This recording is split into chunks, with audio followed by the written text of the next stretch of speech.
pursuant to Office of ONI Retrieval and Acquisition's inquiry of 26 September 2552. The following is a target profile of Thel Vadami, Supreme Commander of the Covenant Fleet of Particular Justice, compiled by Lieutenant Commander Locke. First confirmed contact with Vadami came in 2535 on an unofficial human colony known as the Rubble. After-action reports from civilians, as well as Spartan Units 006, 111, and 120, suggest that Vadami was at that point a relatively minor functionary of the Prophet of Regret. Spartan 006 engaged Vadami in combat on the Rubble. Both parties survived the encounter.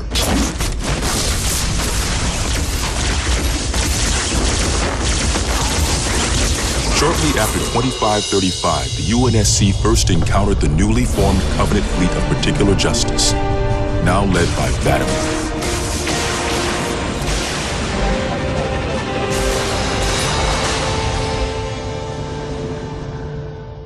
Review of early engagements with this fleet show that it quickly grew in size from 5 to nearly 60 ships, as Vadami cut a path in many human systems. ONI Section 3 made multiple attempts to anticipate or even track Vadami's movements, at the cost of a number of operatives' lives. Vadami eluded all such efforts, and he continued his unpredictable and devastating campaign. Vadami also stands out from other Covenant commanders in the frequency in which he takes a personal role in ground assaults.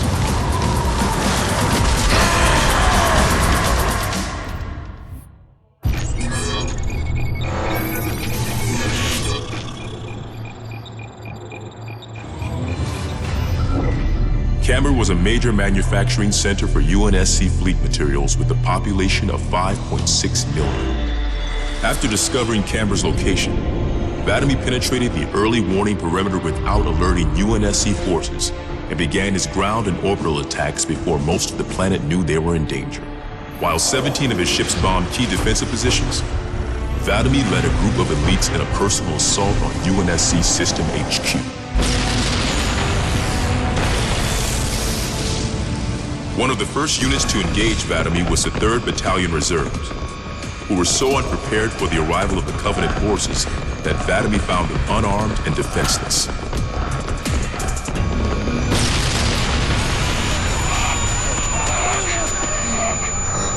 In an unexpected display of what appears to be honor, Vadami allowed the 3rd to finish gearing up before engaging them in combat. While we've had multiple reports of a strict system of honor and ritual behavior followed by the elites within the Covenant, this is the first recorded example of such honor being shown to human opponents. But even given the chance to defend themselves, 3rd Battalion losses were complete. Vadami continued his campaign across many human systems, culminating in his most devastating blow against the UNSC at Reach.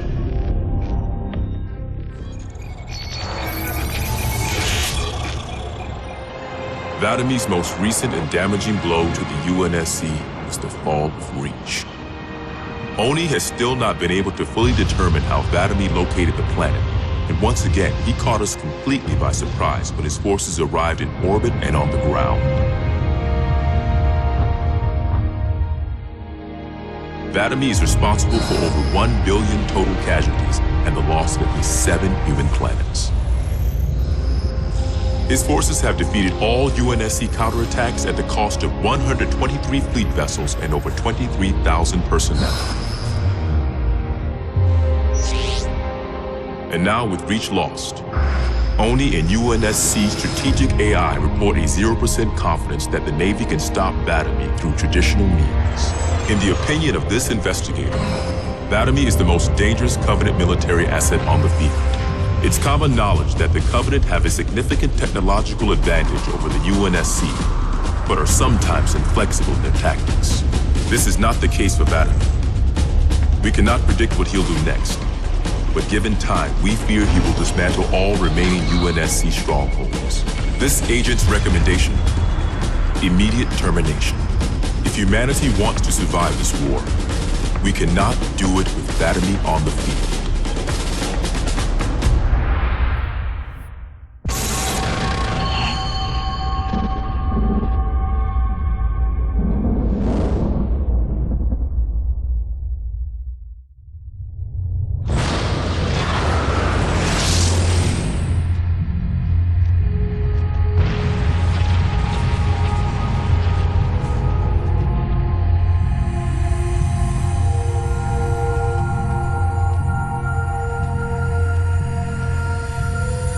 quite unacceptable.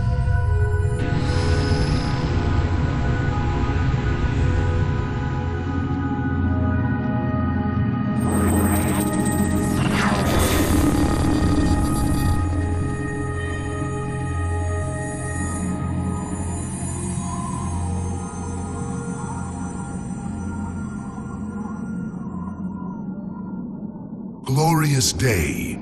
The prophets will be pleased that we have rescued an oracle from the humans' violation of the holy temple. Why do you keep calling it a temple?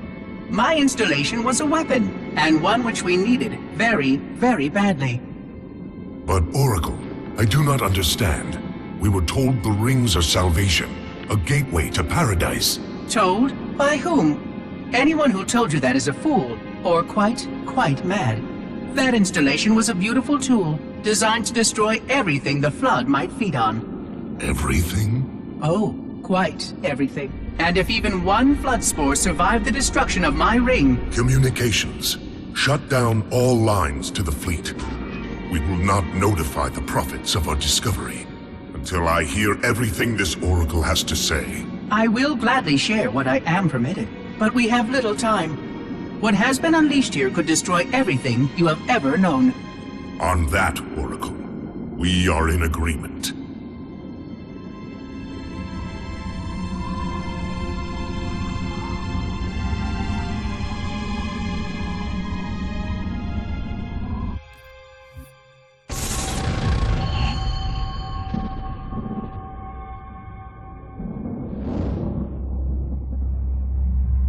Your actions do not make sense.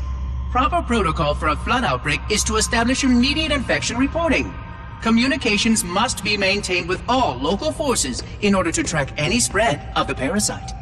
There are no local forces, Oracle. For now, all you have is me. But I tracked multiple ships in orbit, including some remaining human presence. In light of the danger posed by the Flood, surely you can set aside this disagreement with the humans. No! Anything still alive in orbit is our enemy. The humans have very good cause to kill us on sight, and the knowledge you've shared with me casts doubt on the entire purpose of our covenant. If any of our ships remain above us, they are not the help you seek. But why would they not provide assistance? Because of this talk of prophecies and journeys? I learned a small amount about your covenant before that reclaimer blew up my installation, but my understanding is incomplete. The AI I encountered on board one of your ships was less than forthcoming. What you need to know, Oracle, is that thousands of years ago, at the founding of our great covenant, a bargain was struck between the prophets and the elites. A bargain which I fear will be the end of us.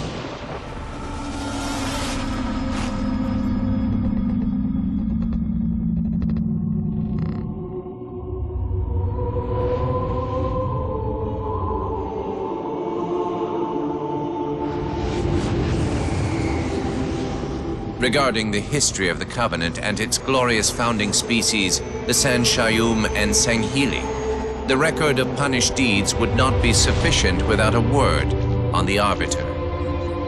Not the consignment of shame that it is currently, but what came before, the legendary warriors of Sanghili past.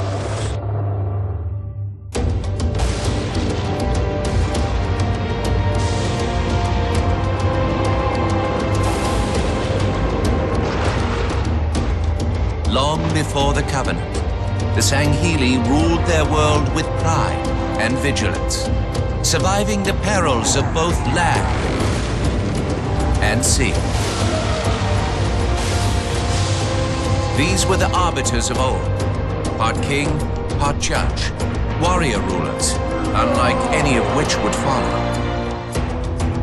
When we arrived on their frontier world of Olgathon, the cost of life was severe. Led by a mighty arbiter, the Sanghili resisted our entreatment with ruthless force, leading to decades of war.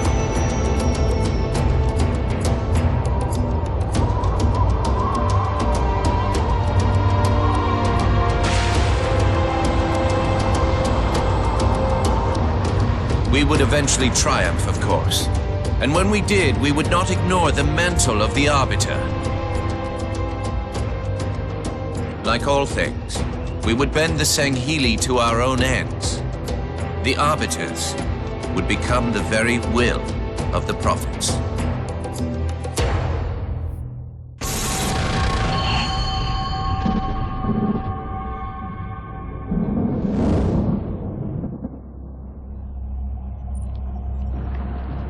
For generations, our holy arrangement put the prophets in charge of religion and technology.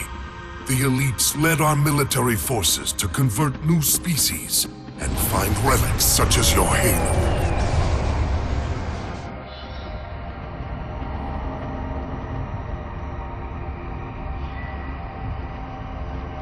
And these relics you sought, the San Shayum, your prophets, told you that they would lead you on this great journey?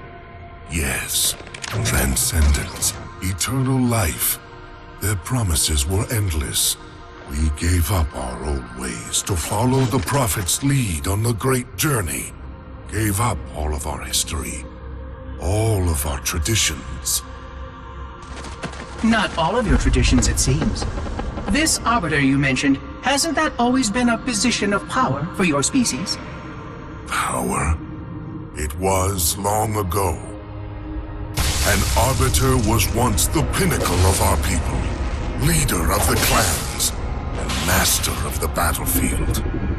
But then, an Arbiter committed heresy, and an example was made of him. Heresy? He challenged the word of the prophets. Challenged and lost.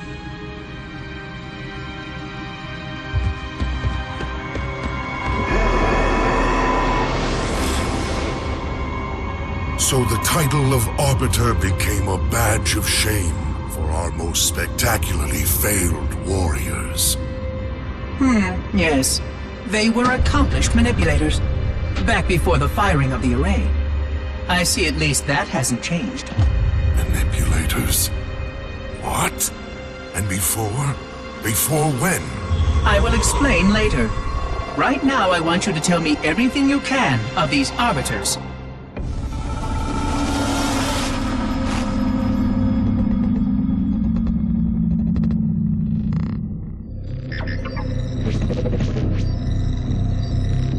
Our holy city was not always as it is, nor was the Covenant.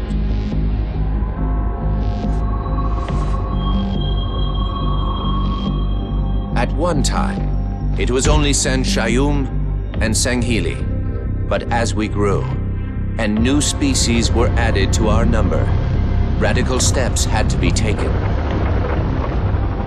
Our first encounter with the Lek Golo was an effort in futility.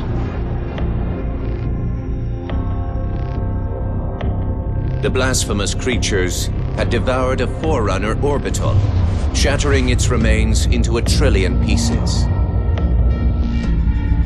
What was left became the Rings of Te. As no conventional methods could purge the rings of their infestation, we sent one of our most faithful, an Arbiter. For a full year, this Arbiter ventured across the surface of one of their moons, learning both their strengths and their weaknesses. It was there that we discovered the Lek Golo's secret.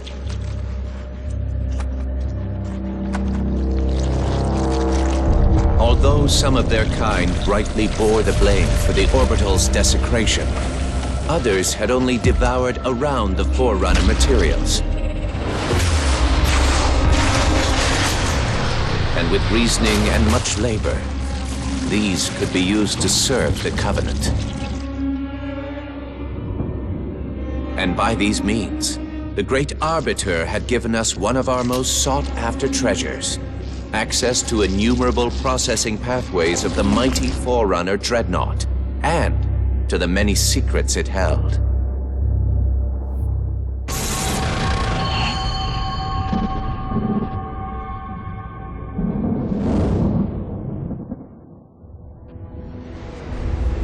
It is most unusual that in all the exploits of these Arbiters, you never mention their role in choosing their missions of redemption. There is no role, Oracle. Once one of our commanders becomes an Arbiter, he belongs to the Hierarchs. These Hierarchs, they are the same High Prophets who control all the holy relics you collect from my time? The same. And they use these relics to build your new weapons and bring you the word of your gods? It has always been so. Interesting.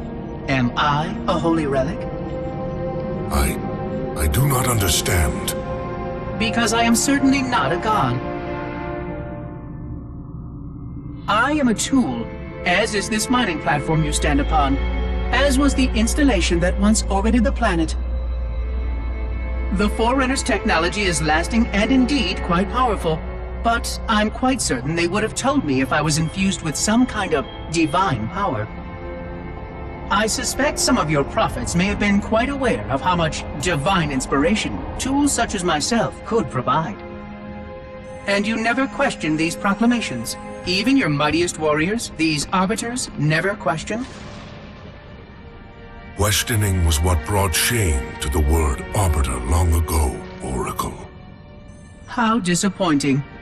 I fear now that there are many questions we should have been asking for a long, long time. I would be more than happy to answer any such questions, but I have a few more for you. Continue your tale of these Arbiters.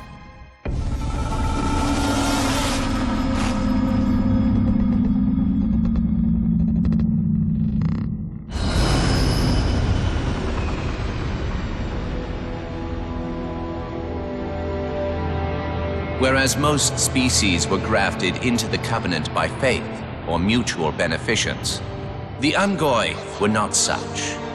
Their kind was brought into the fold by force, and it was by force that they were held captive. Their world had no prayer against our might and majesty, and their peoples were quickly laid low, many of them brought into subjugation.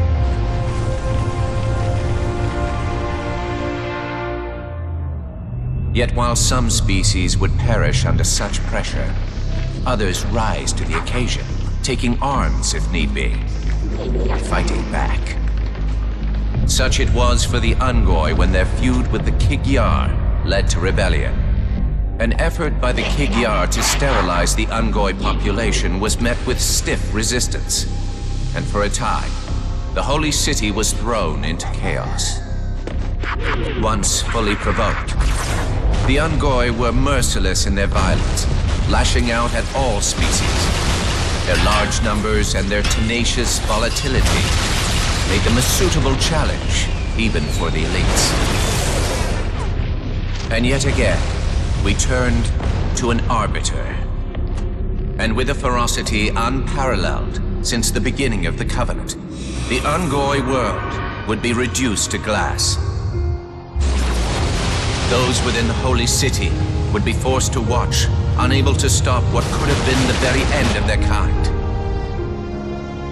The Ungoi rebellion was brought to an end by the Arbiter's hand.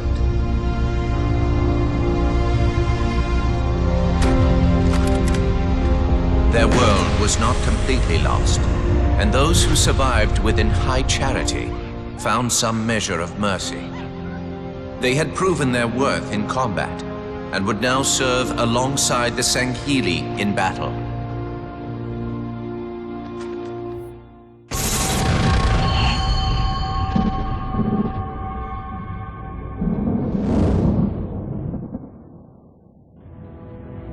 I'm starting to fear that you're not very smart. Mind your tongue, Oracle. Oh, I mean no offense. I'm not talking about you. I'm talking about your species. How long have these prophets been anointing Arbiters? Since the fall of Falchavami, the first disgraced Arbiter, roughly 400 years ago. Incredible! And in all this time, it never occurred to you how convenient it was that your prophets were able to find a powerful, capable leader among your people. who happened to suddenly commit a terrible blasphemy every time the power structure of your covenant was threatened. I do not understand.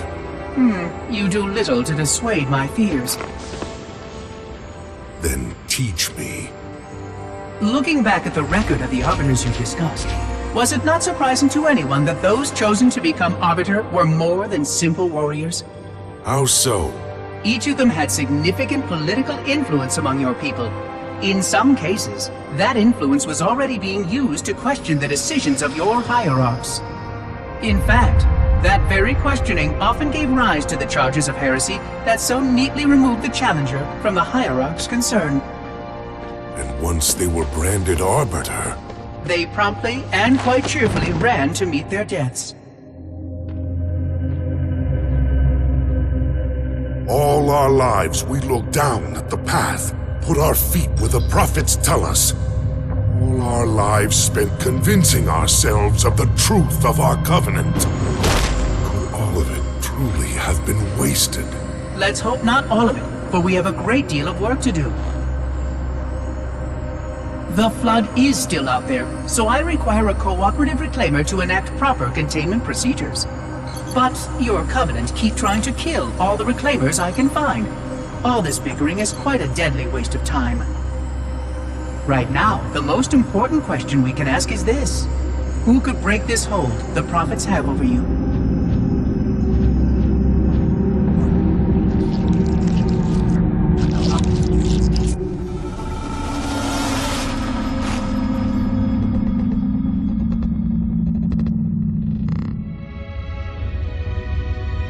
The history of the Arbiter is one of both legend and infamy. Their name has been corrupted by great shame, though the contemporary is perhaps the most confounding of all. Thel 'Vadamee was born of noble blood, the legendary House of Vada.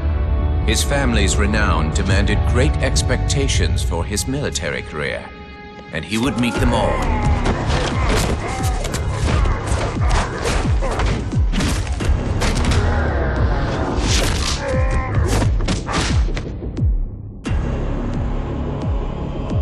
One of the youngest to achieve the status of Shipmaster, and one of the youngest to gain the rate of Supreme Commander.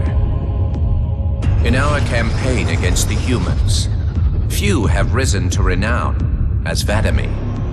World after human world, all laid low for the sake of the great journey. But then came Halo. Shame unto shame.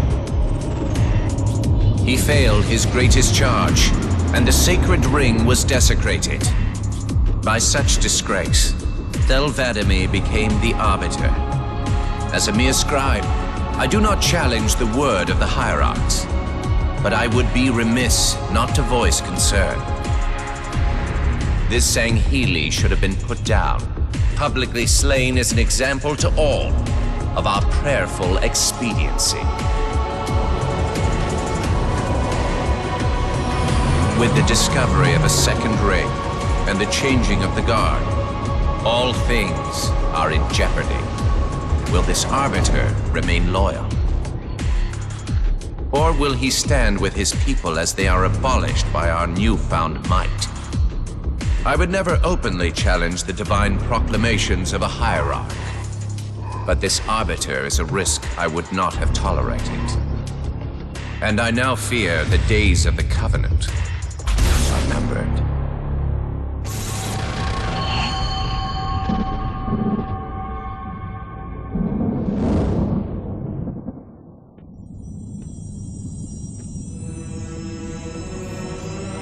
The only one I would trust with this information is probably dead right now. He was commander of the fleet that brought me to this system. Thel 'Vadamee was his name. But after hearing you tell of the destruction of the ring, I cannot believe that he still lives. His orders were to secure the ring, to prepare it for the arrival of the hierarchs. 'Vadamee never fails in his duties. If the ring is no more, then 'Vadamee must be dead. Duty can indeed be a dangerous virtue. But even if he did live, wouldn't this sense of duty make him quite unlikely to set aside his allegiance to the Prophets? Perhaps not. And he would never betray our people. No, if we were able to just speak to him, explain everything you have told me. But no, these are futile hopes. If he did live, and if he was returned to the High Prophets, they would most certainly punish him for the destruction of the ring. In fact, he would be the exact kind of leader the Hierarchs would make arbiter. They would need someone to blame for the loss of the ring. His influence within the fleet grew with every one of his victories over the humans. And if he did become arbiter? Then he would be lost to our cause. Without the knowledge you've shared with me, he would obey the Prophets without question. I doubt he would even respond to his former name. I don't know what it would take to overcome, but as you say, we don't have time to ask such questions, and Vadimi is almost certainly dead. If all your hopes rest on him, then I fear for the future of this galaxy. As do I, Oracle. As do I. But I will begin our fight. Make others aware of the lies the Prophets whisper in our ears. And soon, we will find more who will take up our cause.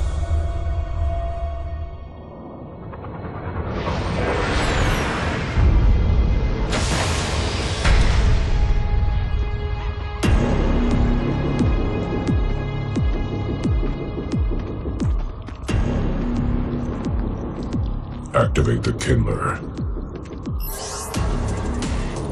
Make haste. We have little time.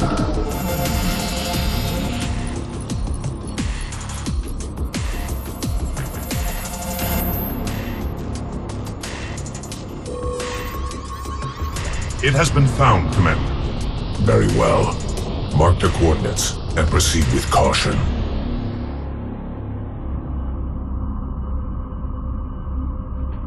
And to think, it has been under their noses all this time. Humans are foul animals. They lack the intellect and the purity to discern the ways of gods. Prepare the luminary for retrieval. The Hierarch will reward us for our devotion.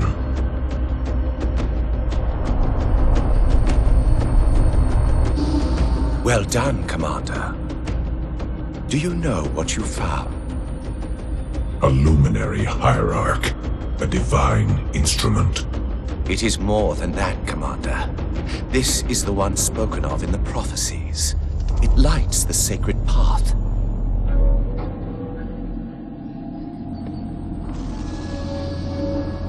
Stewards, good news, I pray? It was not easy, Blessed One. The luminary was not forthcoming with the holy words, but our hope proved true.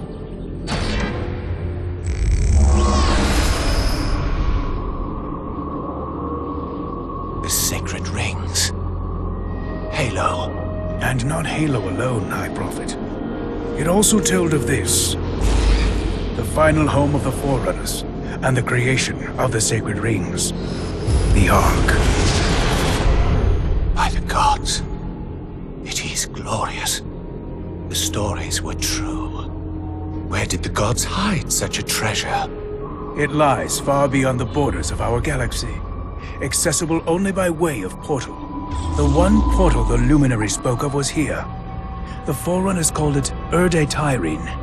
Our calling is clear. We must go there at once. We will take the ships in our command and go to this world immediately. This Erde Tyrene. Take heed, brothers. Your work signals the culmination of our Covenant's holy quest. Hold fast. The great journey is at hand. Roger that, Chief. We'll meet you at the rendezvous point when we're done here. Blue 2 out. John should be here too. They'd listen to him. Somebody needs to be getting work done while we deal with the red tape. What do you think they want from us? It's naval intelligence, Linda. They want us to tell them everything's gonna be okay. Hate to disappoint.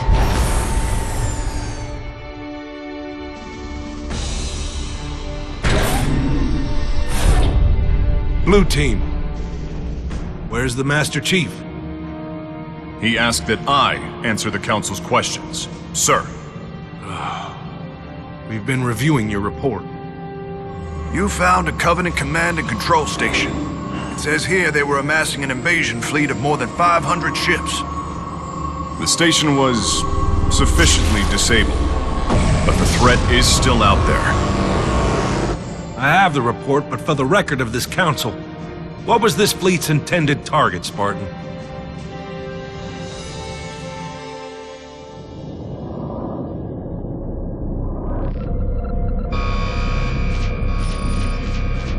Station Control, can I get confirmation on probe Charlie 319er? Looks like it might be a faulty reading, but... Alert, alert, alert, alert. This can't be right. C319 is active and functioning properly. Station!